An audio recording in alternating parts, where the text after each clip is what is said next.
시청자 여러분 안녕하십니까. 이제 6월 29일 밤 12시가 조금 넘었습니다. 지금부터 천옥현 안보정론 심야 방송을 시작하겠습니다. 요즘 말이죠. 비가 굉장히 많이 와요. 자주 오고 또 느닷없이 해도 뜨고 일기가 그야말로 불순한데요. 우리 국내 지금 현재 여야 상황하고 거의 비슷하게 지금 날씨도 아주 변덕스럽게 바뀌고 있어요. 자, 지금 현재 윤석열 대통령은 스페인에서 열심히 타자 정상 외교를 지금 진행 중에 있는데요. 뉴스가 굉장히 많이 쏟아져 나오고 있습니다. 그래서 이 뉴스는요, 별도의 하나의 방송으로 한 새벽 1시 넘어서 여러분께 정리해 드리도록 하고요. 이 정상회담 뉴스가 아닌 이 가운데서도 굉장히 중요한 뉴스들도 많이 나오고 있습니다. 그래서 이번 시간에 맨 먼저 여러분께 보도해 드릴 내용은요, 이대준 씨의 아들, 지금 얼마나 참 그야말로 측은합니까?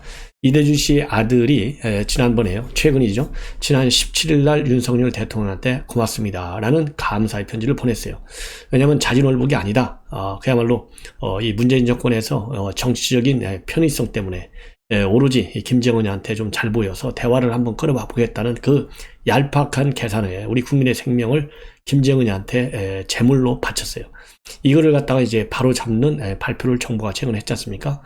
그 이후에 윤석열 대통령한테 고맙다는 편지를 보냈고요. 불과 일주일 만에 22일자로, 바로 엊그제죠, 22일자로 윤석열 대통령이 우편을 통해서 답장을 보냈습니다.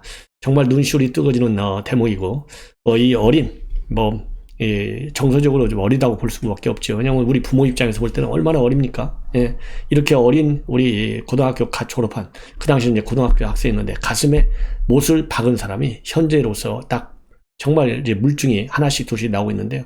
문재인 대통령이 정점에 있고 그 바로에 서훈이 있어요. 예, 그리고 밑에는 이제 행동요원들이겠죠. 해경이나 국방부는. 대통령하고 서훈 안보실장 시키는데 그거를 거역할 사람이 몇 명이나 되겠어요. 그러다 보니까 이 아들한테 못질을 했고, 문재인 대통령도 마지막 대못질을 한 사람이에요. 왜? 아들한테 약속했잖아요. 내가 진상을 분명히 밝혀서 주겠다, 이렇게 약속해놓고서 지금 양산에 앉아 있어요. 그러니까 양산에서 매일같이 데모가 일어나는 거예요. 데모가 그냥 일어나는 게 아닙니다. 그렇다고 제가 그 데모가 정당하다라고 하는 건 아니고, 도에 지나친 법을 위반한 그런 욕설 이런 거는 좀 자제하는 게 좋겠죠. 그럼에도 불구하고 참 얼마나 이 데모하는 사람들도 마음이 열받으면 그런 데모를 하겠습니까? 이런 것들이 다 쌓인 거예요. 그 어린 이 아들한테 못을 박았지 않습니까? 문재인 대통령 약속을 안 지켰잖아요. 근데 윤석열 대통령은 약속을 지켰어요. 약속을 지키다 보니까 지금 이 야권이 어마어마한 반발을 하고 있잖아요. 그러니까 이 아들이 정말 감격에 겨운 이 답장의 편지를 보낸 거예요. 정말 감동의 편지입니다. 거기에 대해서 윤석열 대통령이 바로 그러니까 17일 날 보냈는데 22일, 5일 만에 답장을 보냈어요. 이 답장 내용을 그래서 여러분들께 한번 읽어드리도록 하겠습니다. 국가가 깊은 상처를 안긴 점 정말 부끄럽고 미안하다. 아버지를 잃고 꿈도 잃었고 20살의 봄날도 허락되지 않았다는 이군의 말에 가슴이 아팠고, 이군 가족을 만난 이후에 진실을 밝히기 위한 노력에 한 걸음 진전을 거듭했음에도 불구하고 국가가 이군 가족들에게 씻을 수 없는 깊은 상처를 안긴 점은 정말 부끄럽고 미안하다. 그리고 상처가 아물지 않았겠지만은 아버지의 명예를 되찾고 진실을 밝히려 했던 이군의 용기가 삶에서도 멈추지 않았으면 한다. 진실을 마주하고 밝히는 힘이 있는 나라가 진정한 국민의 나라가 될 수 있다. 모든 국민이 진실의 힘을 믿고 아버지를 기억할 것이다. 이제 20살 인생의 봄날은 아직 시작도 하지 않았다. 이군의 꿈이 우리 사회를 밝힐 수 있도록 함께 하겠고, 다음에 뵐 때까지 건강하기를 바라고 어머니께도 꼭 안부를 전해달라.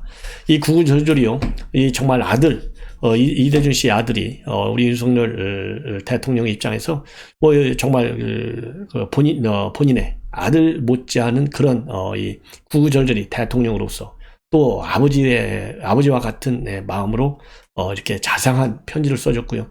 특히 어머니께 안부를 전해달라는 말까지 잊지 않았어요. 이 편지를 제가 왜 거의 전량 여러분께 소개시켜 드리냐면, 이 편지를 보고 과연 문재인 대통령은 뭘 느낄까? 그리고 지금 현재 이 자진월북이 아니다라고 하는 정부의 발표에 대해서 반발하고 있는 지금 야권의 인물들, 우상호, 그렇죠, 윤건영 등등 한두 명 이름 되지 않아도 다 여러분들 아시지 않습니까? 이 부분에 대해서 현 야권 정말 반성하라. 그 다음에는요, 지금 이제 서원은 전 안보실장이 지금 미국에 가 있는데요. 이건 뭐 도피성 외유로밖에 볼 수 없어요. 왜? 아니, 싱크탱크로 가려고 했으면 싱크탱크 정식으로 유학 비자가 나오든지 연구원 비자가 나올 때까지 기다리는 게 정상 아니에요? 근데 그걸 기다리지 못해가지고 관광 비자로 갔다는 얘기는 뭐예요? 그만큼 상황이 위급하다는 거 아니겠습니까? 아, 이거 잘못하면 출금당하는 거 아니야? 이런 우려가 떠오르는 것이 어떻게 보면 합리적 추론의 과정에서 나올 수 있는 거예요. 그러면 당당하다면 아무리 그렇게 합리적 추론으로 내가 출금당할 수도 있지, 우려가 있지, 그러면 아이고 미국 어차피 가게 되는데 빨리 갈까? 이렇게 생각하다가도 아니야. 이거는 내가 당당하게, 나는 아무 잘못이 없으니까 적극적으로 방어하겠어. 법률 고발토라도 좋아. 이렇게 하고 안 가야죠. 그리고 싱크탱크 나오기 전에 안 가고 서울서 바로바로 대응할 게 있으면 민주당 대응하듯이 본인 실명을 걸고 숨지 말고 대응해야 되는데 미국으로 가버렸어요. 그리고 국내 여론이 워낙 안 좋고 이제 미국으로 도망갔다라는 얘기까지 나오니까 내가 도피한 게 아니다 했지만요, 도피한 게 아니다라고 하려면 왜 관광 비자로 가느냐.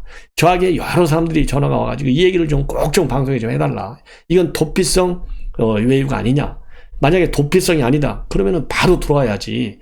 왜 필요하다면 들어오겠다고 하냐. 아, 지금 당장 상황 보면 필요한지 안 필요한지도 모르는 사람이냐. 그러면 그런 사람이 어떻게 국가 최고의 안보 책임자가 되느냐.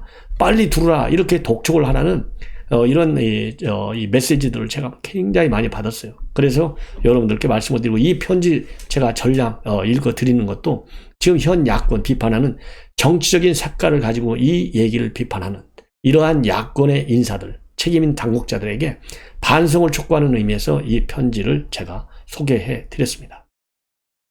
자, 댓글 같은 데또 어떻게 올라올지 모르겠네요. 예. 자, 그러고요. 이제 또 하나 중요한 게, 지금 현재 현 문재인 정권의 최고의 문제점은 문재인한테 있고요. 그 다음 문제점 정도가 되면 뭐 안보 당국자들 입장에서는 이제 세컨 책임 있는 사람이 이제 서훈이고요. 그 다음에 지금 현재 여의도 쪽에서 가장 크게 문제가 있는 사람이 이재명이에요. 이재명의 비리. 그래서 지금 이 성남시장 이번에 선거에서요, 바로 국민의힘 후보한테 표를 몰아준 거 아니에요? 그래서 신상진 의원이 지금 성남시장에 당선이 됐어요. 그러다 보니까 비리 의혹들, 신상진 당시 후보가 약속한 게 뭡니까? 내가 집권을 하면, 시장으로서 집권을 하면 낱낱이 밝히겠다 했잖아요. 그래서 지금 특위를 구성해서 낱낱이 밝히고 있는 과정에 있는데 아주 어마어마한 비리 의혹이 나왔어요. 뭐냐? 핸드폰이에요. 지금 핸드폰에 뭐 웬만한 건 다 담겨 있잖아요. 그래서 여러분들 뭐가 담겨 있습니까? 예를 들어서 이재명과 관련한 핸드폰 딱 하면 생각나는 게 어떤 핸드폰이죠? 바로 유동규 핸드폰이 생각나실 거예요. 유동규 핸드폰. 유동규가 얼마나 급하면 정진상하고 통화하고 나서 바로 핸드폰을 창밖으로 던졌잖아요. 오피스텔 들어가가지고. 지금 그 정도의 핸드폰이 지금 수사 과정에서는요, 어느 사건이 됐는지 맨 먼저 컴퓨터하고 핸드폰 앞서잖아요. 그러니까. 그런데 지금 현재 신상진 인수위원회에서 말이죠, 오늘 전격적으로 폭로한 바에 의하면 어마어마합니다. 자, 이재명의 측근들, 뭐 우선 이재명이 최고 핵심 의혹 당사자고요. 그분 몸통. 그 다음에 성남시에서 시장할 때 핵심 측근이 누구예요? 바로 정진상 실장이에요. 당시 정책보좌관 했다고 그러잖아요. 그 다음에 이제 하나가 또 누굽니까? 법인카드 의혹을 유발한 배모 사무관, 이 비서관이죠. 이 3명 정도가 굉장한 측근입니다. 그런데 이 세 사람들이 핸드폰을 말이죠, 수차례에 걸쳐서 바꿨어요. 야, 이거 상식적으로 이해가 안 가요. 그래서 저도 하도 복잡해갖고 계산해봤더니요, 이재명이는 이 번호를 3개를 썼어요. 그래서 핸드폰을 그러니까 대충 말이죠, 2010년대에서 2018년도까지 한 8년에 걸쳐서 번호를 3번을 바꿨었고, 그리고 핸드폰을 8개 썼어요. 8개를 핸드폰을 바꿨어요. 그 다음에 정진상 정책보좌관, 이 사람은요, 번호를 5개를 썼어요. 5개. 그러면서 핸드폰을 7대나 바꿔치기 했어요. 그 다음에 배 사무관의 경우에는 몇 개 회선의 전화번호를 썼느냐? 4개의 서로 다른 전화번호를 썼어요. 이 사람은 뭐 8년까지는 안 썼고, 이 기간은 조금 다릅니다. 2013년 1월부터 2018년. 이 사람은 이제 5년간인데 총 4개 회선의 번호에 9개를 바꿨어요. 9개. 그러니까 만약에 핸드폰 어디 앞서로 오면 이제 핸드폰 없는 거죠. 그러니까 이게 포렌식 해봐야 나오는 빈 깡통만 나오는 거예요. 빈 깡통. 이 정도로 민감하게 핸드폰을 열었다. 그러면 핸드폰에 모든 좋은 정보, 나쁜 정보 다 들어갔잖아요. 그럼 이렇게 바꾼다고 하는 것은, 좋은 정보 있으면 그건 뭐 영구히 죽을 때까지 가지고 있지 않겠습니까? 바로 수사, 언제든지 수사가, 왜냐면 이 사람이 변호사 출신이잖아요. 언제든지 내 핸드폰 털면 엄청난 나한테 신상의 변화가 올 수 있다. 이런 증거인멸 차원에서 핸드폰을 버렸다. 이렇게 생각하는 것이 지극히 당연한 거 아니겠습니까? 그런데요, 성남시의 경우에는 공용 휴대전화, 왜냐하면 시장이니까 전부 공용폰이잖아요. 이 내구 연한이 4년으로 돼 있어요. 그러면 8년 2번 했으니까 성남시장 2번 정도, 더 많아봐야 한 3번 정도 폰을 바꾸면 돼. 그런데 시장은 8번 바꾸고, 정진상에는 9번 바꾸고, 그리고 배 비서관도 9번 바꾸고. 그러니까요, 총 이거 더하기 빼기도 복잡하네요. 8대, 7대, 9대면은요 24대를 바꿨어요. 24대. 8년 동안에 24대. 그러니까 1년에 3대씩 바꾼 거예요. 그리고 번호는 몇 개를 썼느냐? 번호는 12개 회선을 3명이 12개 번호를 썼어요. 그러니까 1인당 4개 번호를 쓴 거예요. 이게 정상적인 공무원입니까? 일반 미관 말직에 있는 공무원도요, 이렇게 번호를 많이 바꾸고 핸드폰을 버리고 새로운 번호로 교체한다. 그러면 이 사람 감찰하면, 이 사람 수사하면요, 뭔가 범죄가 나오지 않을 수가 없어요. 이게 이제 제가 보기에는 결정적인 뭐라 그럴까요? 핵심 증거가 되지 않을까, 이렇게 생각이 듭니다. 그래서 이와 관련해서 이러한 이 핸드폰 교체 사실을 폭로한 사람은요, 이기인 당선이네요. 이기인 이번에 성남시 의원이 된 이기인 씨인데, 이기인 전 성남시 의원 대선 국면에서도요, 많은 비리 의혹을 폭로한 사람이에요. 그래서 이기인 당선인도 기기 고장을 핑계 삼아도 너무 자주 교체하고 동시에 많이 사용하는 건데, 이 기기들 모두가 다 공용폰이다. 그런데 지금 이제 체크를 해보니까 말이죠, 이 공용폰들에 대해서 수불대장도 없고 관리대장도 없고 또 반납 절차조차도 진행되지 않았다. 이게 도대체 정상이냐? 이렇게 비판을 하고 있고요. 그리고 이재명 의원의 경우에는 과거에 이 핸드폰과 관련해서 뭐라고까지 얘기했냐면 2016년도 얘기입니다. 박근혜 하야 촉구 시국 강연이 있었는데 그 자리에서 여러분은 절대로 사고 치면은 핸드폰을 뺏기면 안 된다. 이렇게까지 얘기한 적이 있고요. 그 당시에 이 전화기에는 여러분들의 인생 기록이 다 들어가 있다. 어디서 전화했는지, 몇 시에 뭘 어디서 했는지, 뭐 이 사진이 뭐 싹 다 들어있기 때문에 이거 하나만 분석하면 전화기를 산 이후로 어디서 어떤 짓을 했는지, 몇 시에 뭘 했는지 다 알 수 있기 때문에 절대 뺏기면 안 된다라고까지 이 핸드폰의 중요성을 주장하는 사람이 바로 이재명 본인이에요.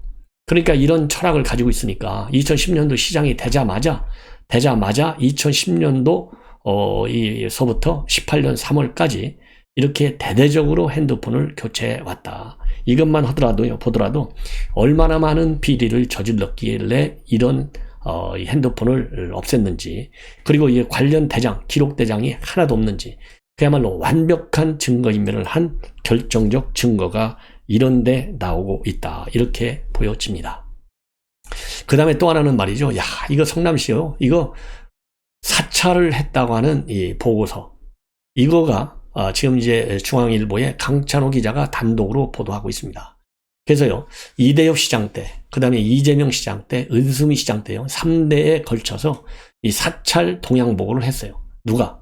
성남시의 인권정책과에서 했고요. 각 동사무소, 우리 식으로 합동한 주민센터에서 동향 보고를 했어요. 이 동향 보고를 하면서요, 이게 얼마나 은밀한 내용이 많은지 어떻게 했느냐? 복구 파기. 그러니까 읽고 나서 싹 다 근거를 없애버려라. 이러한 지침까지 적시되어 있을 정도로 아주 비밀스러운 동향 보고를 한 것이 밝혀졌습니다. 이것도 이기인 인수위원이 폭로한 내용입니다. 그래서요, 이 동향 보고는요, 2010년도 1월부터 2022년 5월까지 성남시청에 있는 인권보장팀하고요, 그 다음에 분당구청, 이 구청이 3개구가 있어요, 성남시에. 그리고 각 동주민센터가 매주 월요일부터 금요일까지 관내 상황을 취합한 동향 보고서인데요. 이 분량이 이 횟수로 따지면 한 12년간이다 보니까 3,014건을 입수했다. 이렇게 보도하고 있습니다. 그리고 이 보고서 이름이 이대엽 시장 때는 지역 상황으로 되어 있었고요. 그 이후로 이재명이 시장할 때는 오늘의 주요 지역 상황으로, 그리고 이제 오늘의 주요 동향으로 바뀌었다가 은수미 때부터는 오늘의 주요 지역 상황으로 바뀌었어요. 그러면서 이제 독후 파기라는 지침이 되어 있었는데 이 지침이요 2014년도부터는 슬그머니 사라졌어요. 왜 사라졌느냐? 이게 이제 많은 또 의혹을 남기지 않습니까? 그래서 대표적으로 이 보고서 가운데에서는 뭐라 그럴까요? 좀 예시를 한다면 이 김무성 국회의원의 초청 강연 토론회, 통합진보당의 이석기 의원 최후 진술 관련 유인물 배포, 선거운동 중 폭행당해 입원한 시의원 후보 부인의 퇴원, 특정 시의원을 소환하는 주민단체 움직임, 이런 내용들이 기재되어 있다고 합니다. 예.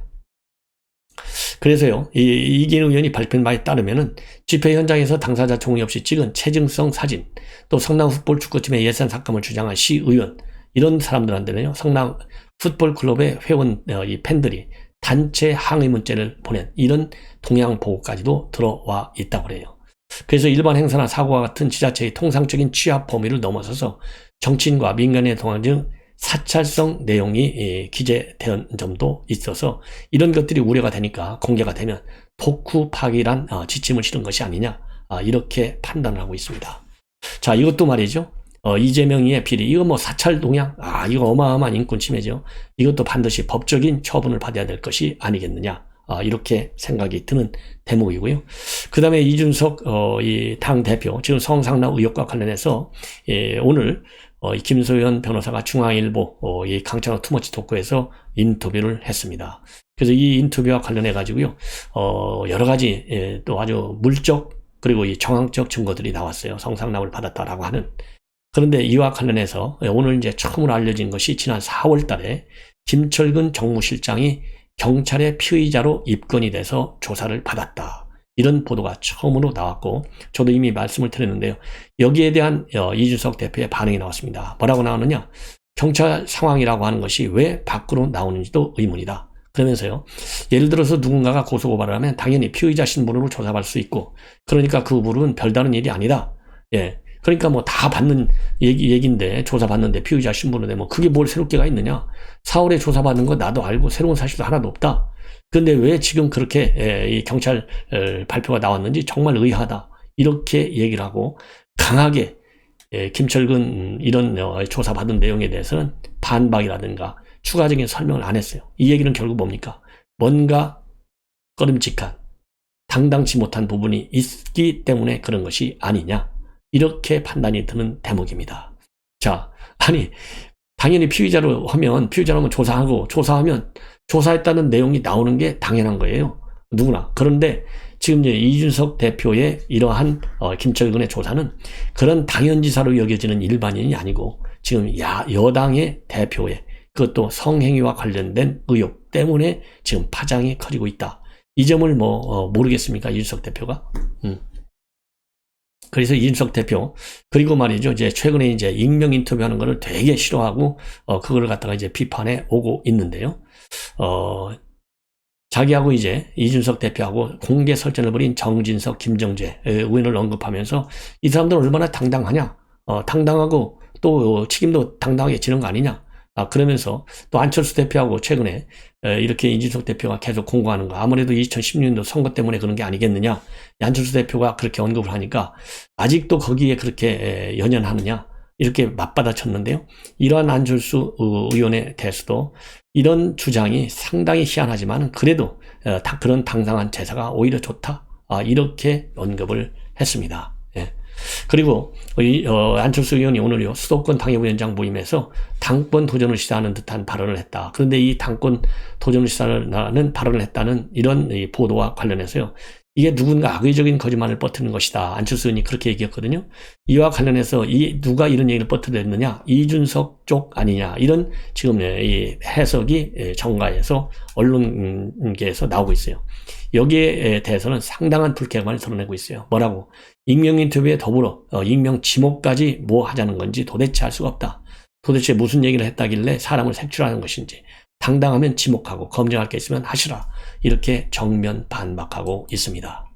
자, 이번에는요, 이제 결국은 올 것이 온 것 같아요. 여러분들 아시다시피 이번에 112명의 서울시 의원 중에서요, 우리 국민의힘 당선자가 76명이나 됩니다. 그러니까 이 법률적으로 웬만한 거는요, 싹 다 뜯어 고칠 수 있어요, 서울시 조례안을. 그래서 맨 먼저 1호 발의가요, TBS 폐지시키는 아니에요. 그래서 이제 TBS 폐지를 위한 조례안을 제1호로 상정할 예정이다. 이런 보도가요. 지금 JTBC 단독 보도를 통해서 맨 먼저 지금 나왔습니다. 그래서 이 정식 법안의 내용을 보면요. 서울특별시 미디어대전 TBS 설립 및 운영에 관한 조례, 폐지 조례안입니다. 그래서 TBS와 관련 현행 조례를 없애버리는 거예요. 이 현행 조례는 그러니까 이 TBS의 사업범위라든가 운영 재원이라든가 임원 구성이라든가 예산 편성 문제라든가 이런 포괄적인 내용을 규정하고 있어요. 이거를 근거로 해서 오늘날 TBS가 지금 교통방송으로 운영이 되고 있는 거예요. 그래서 이 조례 3조 재단의 사업 범위가 정해져 있습니다. 그래서 이 교통, 그다음에 생활정보, 그다음에 시민의 동등한 미디어 참여와 소통 활성화 지원 사업 이런 것들이 담겨져 있고 조례 4조에는요. 서울시의 출연금, 그 밖의 수익금으로 재단의 기본 재산을 조성한다. 이렇게 되어 있거든요. 그래서 서울시가 이 조례안 때문에 예산을 상당히 지원해 주고 있는 건데 이 조례를 폐지하는 조례안을 지금 발의하겠다는 겁니다. 자, 그래서 이거는요, 시행 기간은요, 2024년 7월부터 약 2년 정도의 유예 기간을 뒀어요. 그리고 참고적으로 말이죠, 이 조례가 시행되기 전이라도 서울시장이 마음만 먹으면 TBS 재단과 출연자산 정리할 수 있는 준비 행위를 할 수 있다. 이렇게까지 지금 시장한테 대단한 이 권한, 즉 TBS 지금 교통방송에서 교육방송을 바꾸겠다. 이런 아이디어를 오세훈 시장이 가지고 있고 이미 공표했지 않습니까? 이거 조례 통과돼서 효과 발휘하기 전에라도 얼마든지 서울시장이 맘만 먹으면 TBS 없애버려. 이런 전권을 주자라고 하는 아주 대단한 조례, 즉 TBS 조례 폐지 조례안을 국민의힘이 1호 조례로 지금 추진하고 있다. 굉장히 아주 낭보 중에 낭보가 아닌가 하는 생각이 들고요. 오세훈 시장이 아주 본인의 이 직권으로 TBS 방송을 폐지할 수 있는 이런 권한까지도 주는 아주 폭넓은 법안인데요. 그렇게 할 수도 있고, 그 다음에는 좀 순리대로 말하자면 폐지 조례안은 금방 내 올리면 금방 내 이 법안이 통과되잖아요. 그리고 유예 기간을 2년씩이나 줄 필요 있습니까? 길어봐야 한 6개월 정도 해가지고 폐지시키는 데 따른 새로운 교육방송 창설에 따른 준비기간 정도로 해서 유예기간을 한 6개월 정도만 두어도 충분하지 않느냐. 그래서 2022년도에는 TBS 김어준이가 완전히 이 방송 마이크를 잡는 일이 없도록 해야 되겠다. 이것이 아마도 우리 야권에 있는 국민들의 절대 다수의 이 바람이 아닐까 생각이 듭니다. 시청자 여러분, 이것은 오늘 심야방송 제1부를 마치고 제2부 그러니까 나토 정상회담과 관련된 뉴스들이 굉장히 많이 쏟아져 나오고 있어요. 한미일 3국 정상회담도 했고, 그 다음에 이 김건희 여사의 활동이 현지에서요 상당히 좋은 반응을 일으키고 있다고 합니다. 이 내용을 종합적으로 정리해서 심야방송 2부로 분석해 드리도록 하겠습니다. 시청자 여러분들께서요 많이 시청해 주시면 대단히 고맙겠습니다. 감사합니다.